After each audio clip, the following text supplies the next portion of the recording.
All right, welcome back. So we're going to start now on just a few tutorial questions.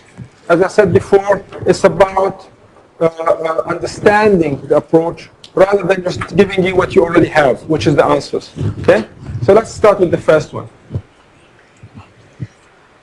So make sure that we are sharing the right screen. And it says Kelly, okay, was very thirsty. So when she passed a vending machine owned by the Vending Machines Proprietary Limited selling icy cold Coke, she couldn't resist. After checking the price on the machine and that she had the correct change, she inserted the coins in the machine and pressed the button. So the machine accepted the payment but did not give her a drink. What we are interested in, is there a contract or not? So we're talking simple contract. Well, so just what do you need to do in order to establish the existence of a simple contract? Sorry? No, you need three things. invitation of truth. You need three elements. Where are the elements? So you go to your handout. So let's start using the handout for the exam. This is the existence analysis. This is the first page. And it says for a contract to exist, you need what? Three sub-elements. Agreement, intention to create legal relationships, and consideration. Okay. Let's start from the top. Is there an agreement here? Yes. How do you know? I don't want you to say yes or no. You'd say? Invitation to treat. Billy, read what's in front of you. It says what? Agreement. Yeah. Just read what's in front of you in the note, please. What does the note say? Yeah, it's agreement. Under law, what does it say? Under what? Law. So this is the L from ILAC. It says, for there to be an agreement, there has to be an offer and an acceptance. So the first thing I'm going to look at is whether there is an offer and whether there's an acceptance in order for there to be an agreement. Yes? Yes. No invitation to treat, nothing else. An agreement is equal to an offer plus an acceptance. Where is the offer? Is there an offer here? Okay. Where is the offer? Icy cold. So the offer is by whom? Is the offer by Kelly or by the vending machine? So Bill is saying the offer here is by the vending machine. Okay. Why? Because the vending machine is showing you this icy cold Coke. You can see it, plus the price. Okay? Anyone has a different view? Who remembers Boots? Do you remember a case called Boots, Pharmaceutical Society?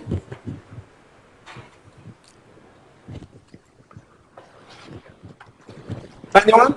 So what was in Boots? No, I was just going to say that isn't the icy contract just sort of like an invitation to trade? It's not exactly like there's a contract being signed so much. Like, I kind of feel like it's almost enough to go back to the one with the ATM as well. I'm not saying right or wrong. I'm just saying when you answer the question, you can give me two options. The first is what Bill was talking about, that the machine is making the offer. Just like in Boots. The machine was making an offer, and the acceptance is when what? When Kelly put the correct change in the machine and press the button. That's the acceptance. What is the other option? That's the only option? That's the only analysis? The other option is that Kelly was making the offer by what? By inserting the coins in the machine and pressing the button. And the acceptance is what? It is when the machine gives you the icy cold Coke. Right? If on the first analysis, do we have a contract? No. On the first analysis, do we have an agreement? Forget the intention, forget the consideration. We're starting on the agreement. Then you have an offer, and it was accepted. You have offer and acceptance, you have an agreement. So assuming there's an intention to create legal relationships, do you see any problem with that here? There must be an intention because this is a business arrangement. There's a presumption and we don't see anything to rebut the presumption. Do you see the consideration? The machine is promising you the Coke. Your consideration is the price. You are giving them the price. Their consideration is the Coke. So there's no problem. So then you have a simple contract. What on the other analysis? If Kelly is the one who's making the offer, is there an agreement here? Was there an acceptance? No. So if there's no acceptance, there's no agreement. If there's no agreement, there's no contract. That's what I need. Okay? Not yes or no. Okay? I want to see that you are able to use this, okay, in the exam, please. And not to copy from it, you have to do it the way we just did it. Issue, law, application, conclusion. So when you talk about the issue, whether there is agreement in the law, there has to be acceptance, offer acceptance, and then you go to the application. So you say here, you can have two options or two possibilities. One, where the machine is making the offer. The other is where Kelly is making the offer. On the first, you have an agreement.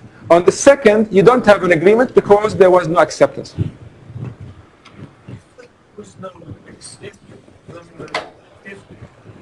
What was the lady's name? Kelly. Kelly. If Kelly was making the offer by inserting the coins, were inserted, and she pressed the button, and the machine rejected the offer, would that not mean that the machine is keeping the money and not, instead of correctly rejecting it? What was the promise? What was the promise? The machine is promising you what? If you put this price, what is it I'm going to give you? The Coke. Yeah. Okay. Was there an acceptance? The acceptance is to actually give you the Coke. They accepted the money, the machine accepted the money, but that's not the acceptance. You know? Maybe the first analysis is a better analysis. I'm not saying that that's the correct analysis. I just want you to see both. Yeah. I'm just wondering why would the machine not give the money back? Because it was faulty. Okay. Okay? All right.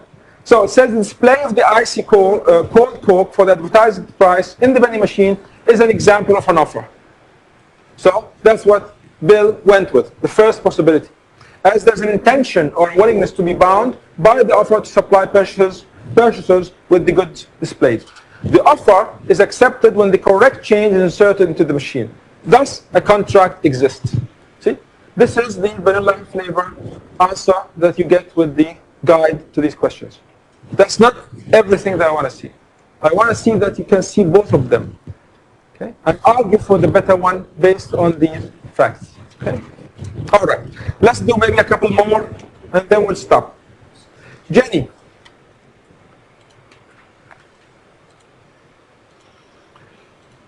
Jenny received a circular from Beauty and the Beast hair salon advertising massages, manicures for $10.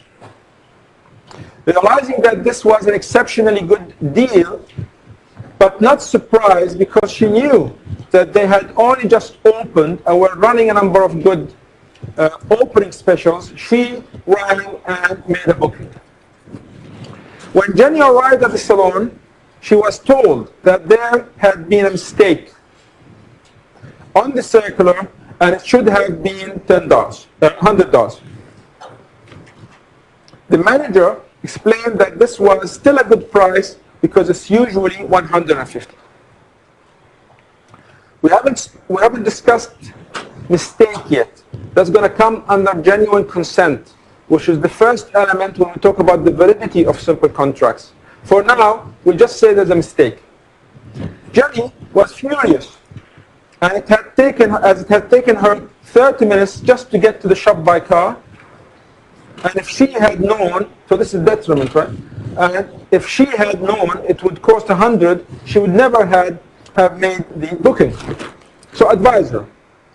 Would your advice have been any different if Jenny had made the massage and manicure before being told, if Jenny had rather the massage and manicure before being told that the cost was $100, would she have to pay the full price? Okay? So the difference here is that the service is carried out, is performed, you got the massage and the manicure, thinking that's $10, and then they ask for 100 after the fact. Okay, what will that change? Any views? So, what are we looking for? In order for her to, what is she trying to do? Again, you know the parties, right? We're not going to keep going with the parties. Jenny, the salon. What's the objective? Jenny wants what? Sorry, what does she want? She still wants to get that service, but only for $10. She wants to enforce that contract. What is she going to use as a promise? That the contract exists. She's going to say, I already have a contract with you. How come?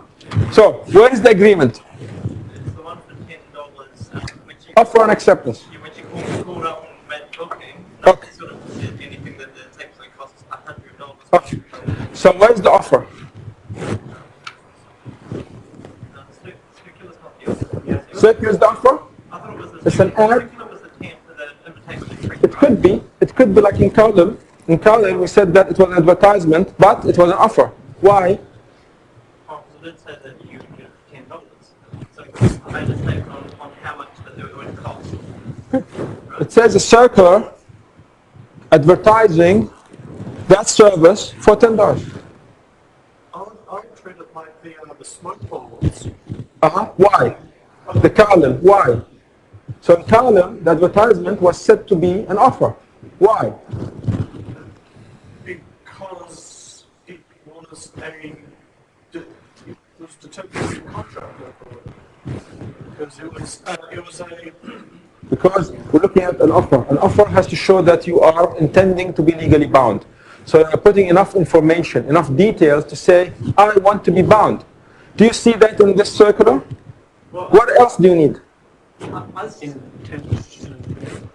can't feel because I think we were talking about the switchblade. The switchblade that was at the window, which was sort of an invitation to treat. Yep. Yep.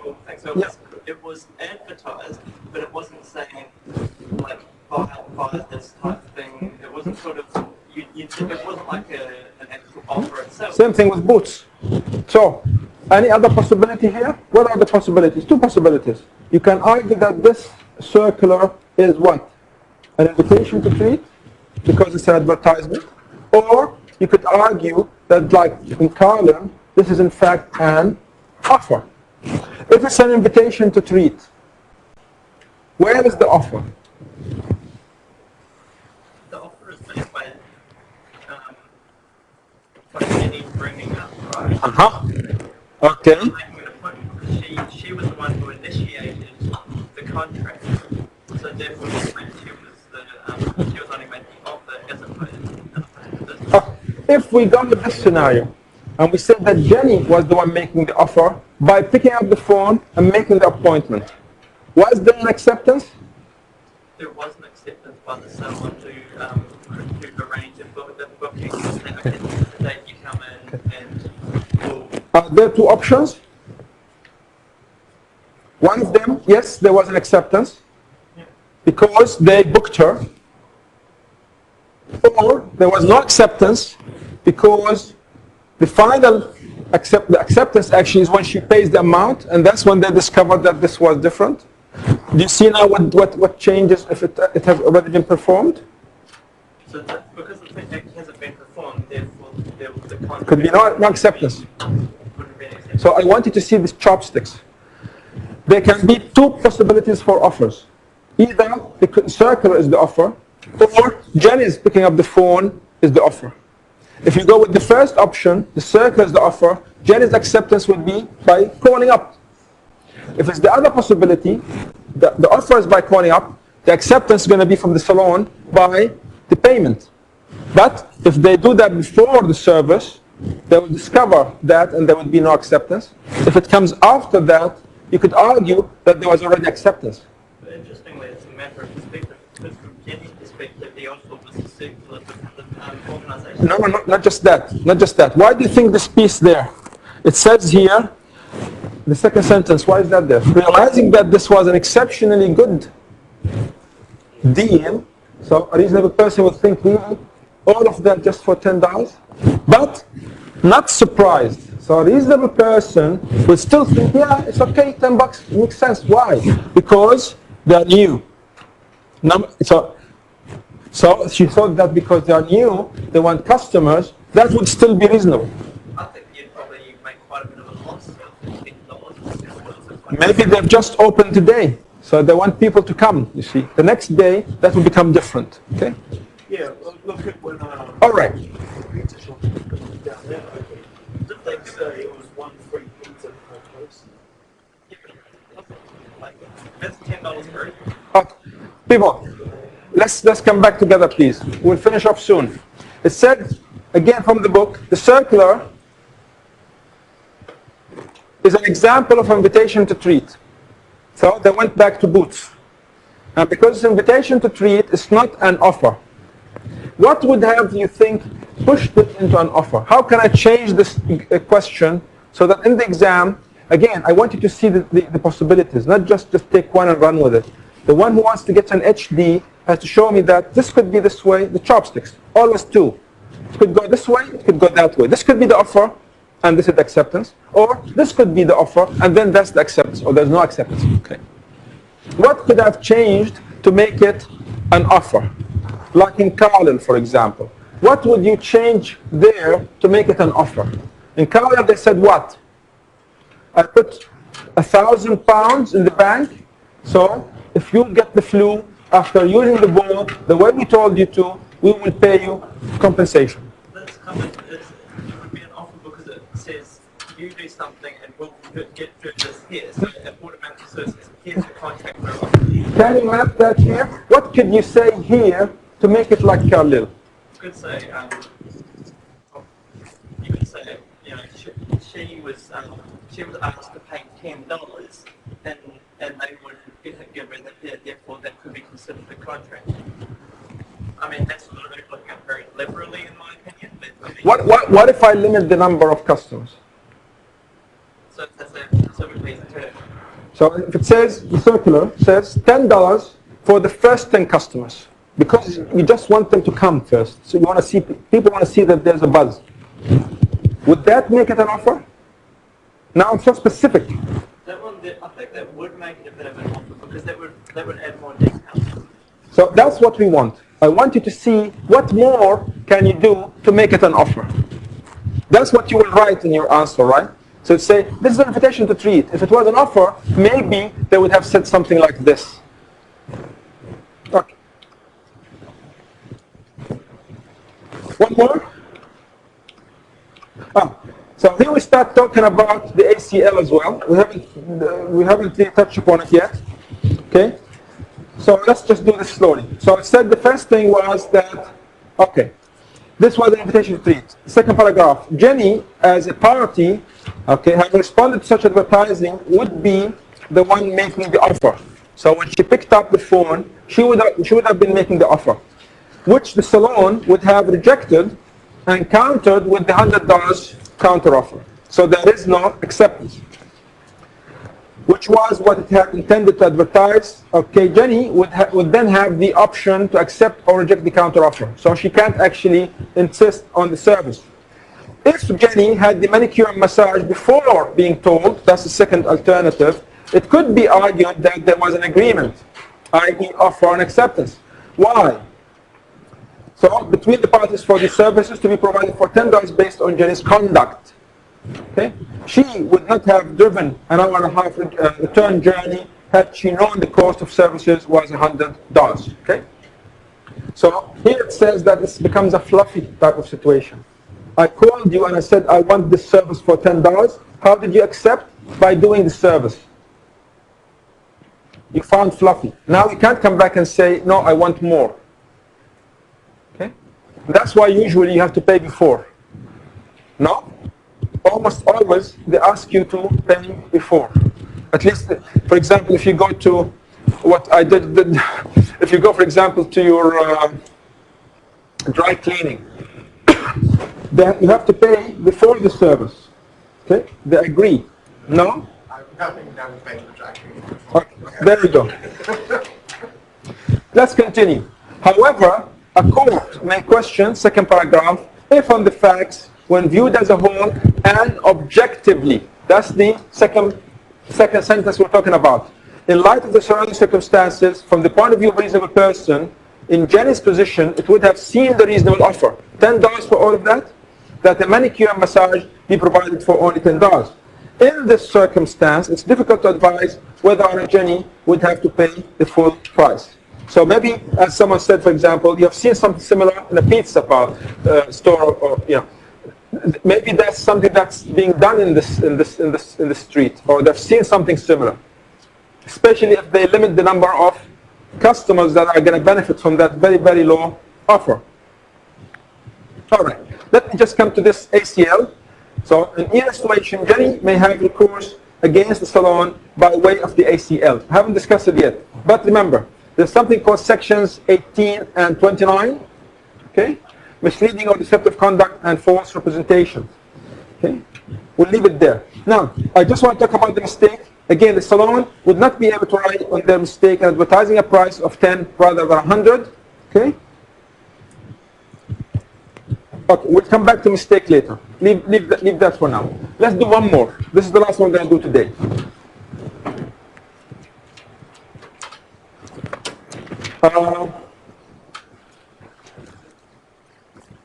Actually, I want to push up a little bit.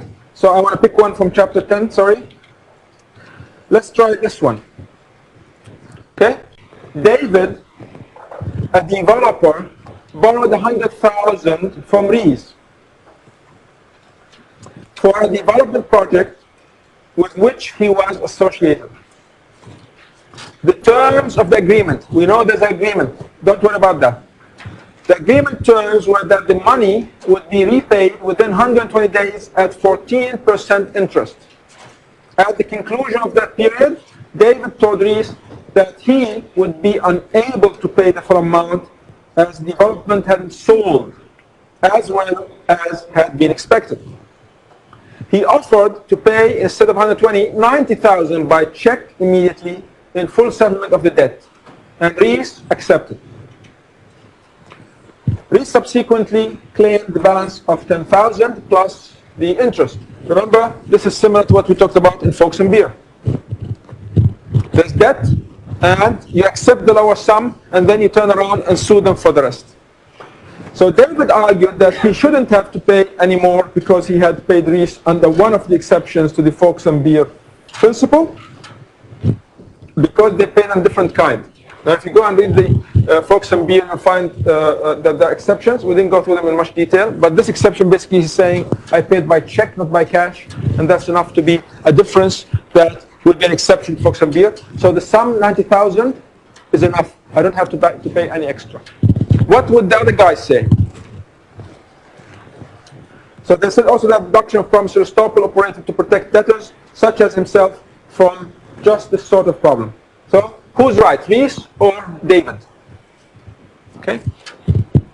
David is saying he shouldn't pay more because he paid in a different kind. He was supposed to pay in cash, he paid by check. A $90,000 check.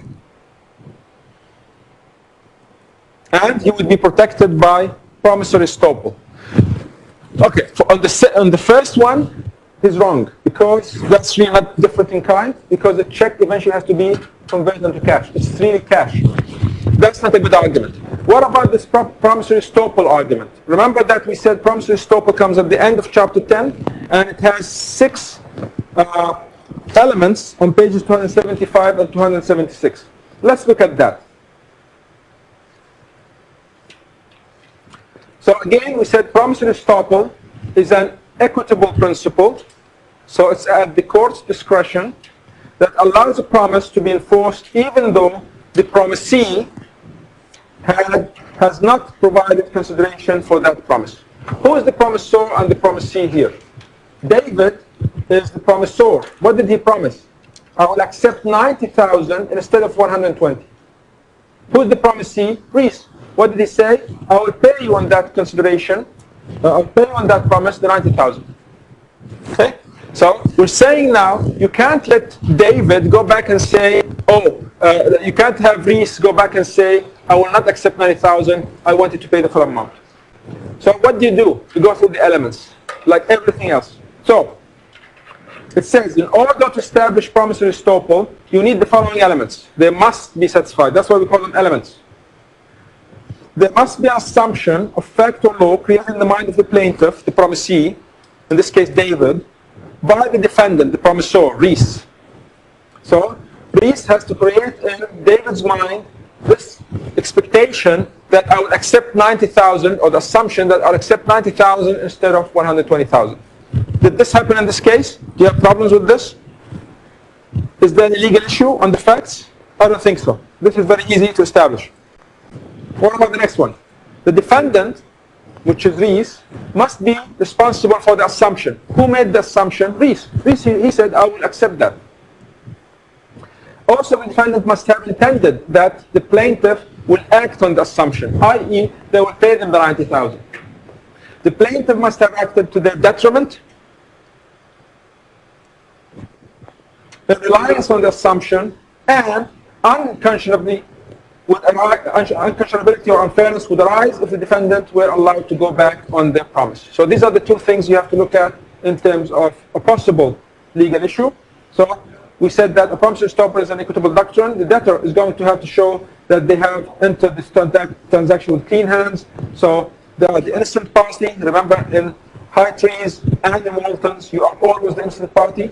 They are not using the principle to avoid any legal obligation. Okay?